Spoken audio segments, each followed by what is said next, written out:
Hi, I'm Sue Wilburn. Thanks for joining me today. I wanted to talk with you about the journey of life. Life is like a journey, and it has its ups and downs and turns and twists. You've probably heard the saying of if you have lemons, make lemonade. I have another saying for you. Life isn't about waiting for the storm to pass. It's about learning how to dance in the rain. I found this, I really enjoy it.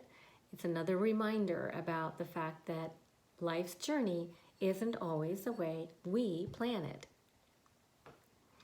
So let's try to dance in the rain instead of waiting for the storm to pass. In Psalm 16:11, it says, "You make known to me the path of life.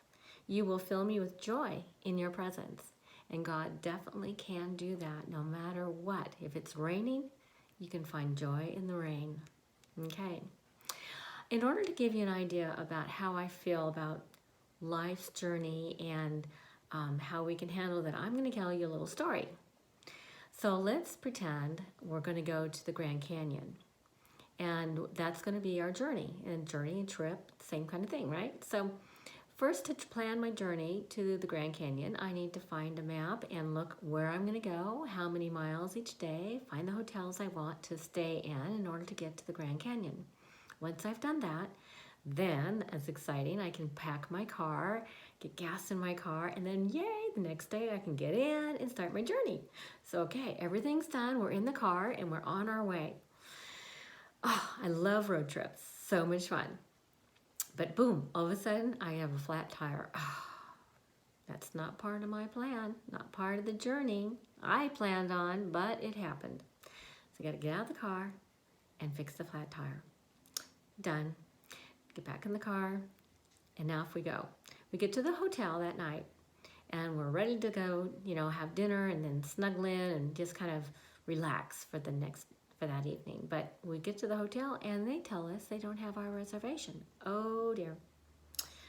So we have to find another hotel. All right, make a few calls, that's done, and we can relax that night.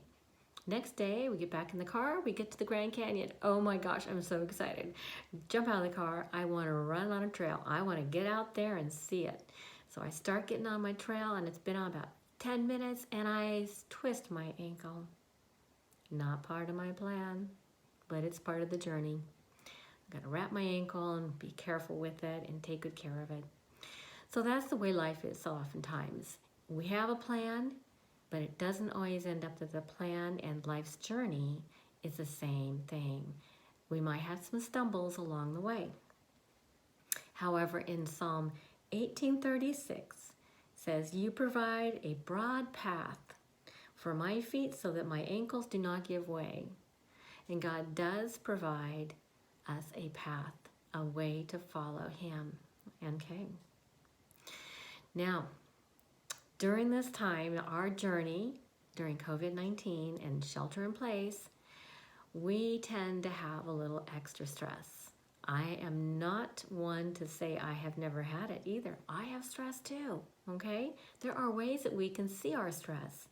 Sometimes we have headaches, or we have stomach aches, or our hearts start to beat fast.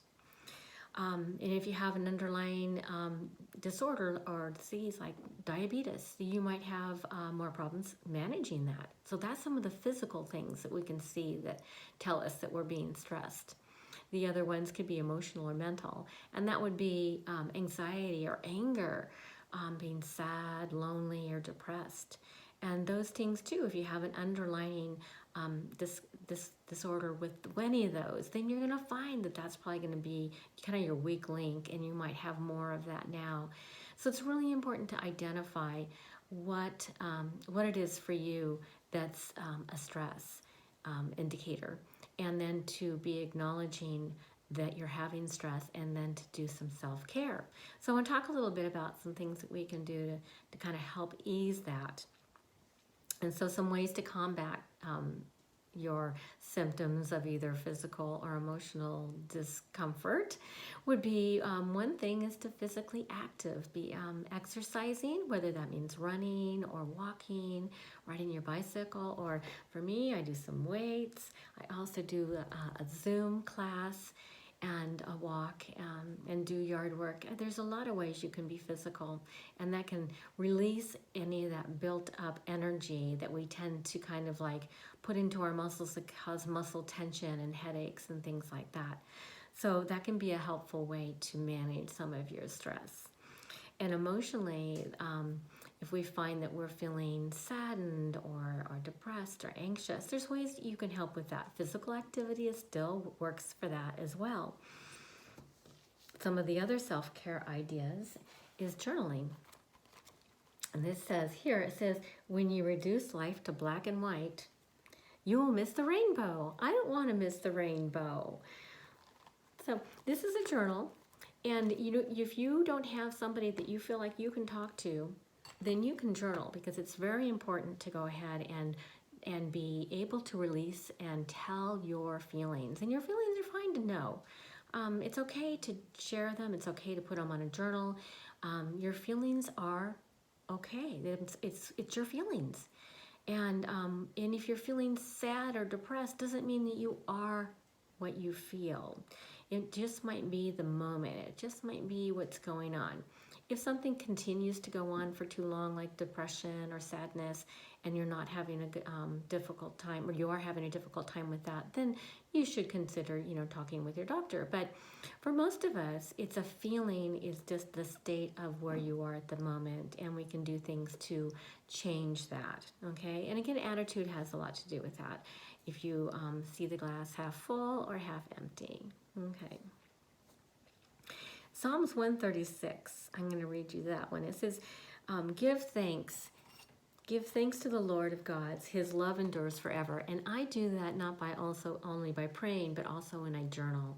Anytime that I'm journaling, I find that by the end of the time that I've talked about all my things that I wanted to get off, my emotions that I wanted to get out, once I've written them down, then I start thanking God for all the things that He has given me. And it's a great way to just recognize that we have so much. We have so much. We've been blessed with so much. Another way to help with your feelings of stress is to sing or play an instrument. Or listen to music. Music is very, very good for helping with stress, and so is art. And I know a lot of people were getting into these adult coloring books, and so that can be really helpful to just kind of do something fun and have something that you say, oh, look at what I did, it's lovely, you know, it just feels good, right? So these things can be ways that you can help alleviate some stress. Deep breathing is really one of my favorites. You can breathe in for 10 seconds, well, not seconds, but count to 10. And then release it for, I said 10. Start with 5. 1, 2, 3, 4, 5, and out 2, 3, 4, 5. And the next time do 6, 2, 3, 4, 5, and then down 6. And that works really well. That helps you just kind of calm the nervous system. I like doing that. That works really well anytime, day or night. If you're having a difficult time sleeping, which can be one of the things that you might notice, which is a stressor that you notice is physical. If you do the deep breathing before you fall asleep, will help you get there, okay? Some other ideas people have told me about and shared is humor and games and puzzles, baking and cooking, and some fun things that we don't usually have a lot of time for. And we have more time now, so we might as well do these things with our family. It makes a lot of fun. And then also playing and cuddling with your animals. If you have a dog or cat, that can be lovely. I have chickens. I have dogs and cats too, but chickens don't cuddle very well, but they're a lot of fun to be with. So those are just some fun ideas on how we can help ourselves within the stress. Psalm 55:22 also says, cast all your cares on the Lord and He will sustain you. I love the word cast. Just cast, it means just get rid of it. Take it away, you know. 1 Peter 5:7 says, cast all your anxiety on Him because He cares for you. Again, the word cast, He just wants us to get rid of it totally. Just give it up. Be done with it. And so spiritually, we can really feed ourselves during this time while we have more time. We can get in a habit of spending time with God. Oftentimes I found in my past that whether I planned it or the journey of life has given it to me, a little more time has come my way for whatever reason, then it's a great time for me to spend more time with God. And I love having that time with Him. I can spend that in reading the Bible or devotions or prayer or journaling, and it's very rewarding. Not only do I have the opportunity to tell Him everything that I ever want to, but He's such a great listener, isn't He? And then He also is great wisdom, and He can help me feel peace and joy in all circumstances. And I love that. Thank you, Lord, for that. Before we go, I just want to remind you that in Jeremiah 30:17, the Lord declares this. He says, I will restore you to health and heal your wounds. God promises so much for us. Take this time to just reflect on Him, meditate on Him, pray to Him, hear from Him, and receive from Him all He has for you. This is a great time to do this. So to say goodbye, I just want to tell you that I pray for you all, and I pray that God's blessing upon you for love and joy, for peace and happiness. Amen.